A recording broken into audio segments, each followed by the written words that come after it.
सगळ्यांक खबर आसा मेन कॉन्स्टिट्युएन्सी अफेक्ट जाता खंयची 70 आनी आमी 70 सांबाळ्या इतले 50 वर्सां ऑपोजिशनान सांगपाक जाय आमचे भागाचे लोकांक कशें सांबाळपाचो, आमचो भाग कसो सांबाळपाचो, कसो प्रिजर्व करपाची गरज ना. सद्या चल्ला म्हादयचें एक्चुली राजकारण आनी इट्स रियली सॅड. कित्याक आमकां खबर आसा आमच्या लोकांक कशें सांबाळपाचें, आमची म्हादय कशी सांबाळपाची. आमच्या लोकांक त्रास दिवपाक आमी केन्नाच अलाव करपाना आनी हें जावपाचेंय ना.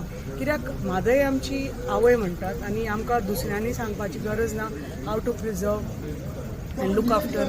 मॅम सीएमाने स्टेटमेंट केले की म्हादयचो इश्यू 20 वर्षांपर्यंत चालू आणि तेन्नाच्यान mister Rane is chief minister of that time. कशें पळयता तुमी ओवरऑल इतले वर्सां आतां म्हाका एक सांगा, एक थेंब उदक भायर गेल्लें आसा वचूना आनी हाजे फुडें वचपाचें ना. म्हादय आमची आसा, सगळ्यान जास्त अफेक्ट जाता आमचे 70 तालुका आनी हे इतले वर्सां जावपा दिवना. म्हादय सँच्युरी थंय आसा, रिवर थंय आसा. सगळ्यान जास्त गोंयांत तर अफेक्ट जाता हे म्हादय खातीर आमकां अफेक्ट जाता. ही बेश्टीच हांगा आंदोलन करात. म्हज्या मतदारसंघान काल एक सभा जाली, आज सांखळे जाली आनी कोण वचून खंय पुजा करता, पाठ करता. कित्याक हे सगळे दीस इज ओन्ली पॉलिटिक्स, राजकारण. म्हादयचेर इश्यू आमकां खबर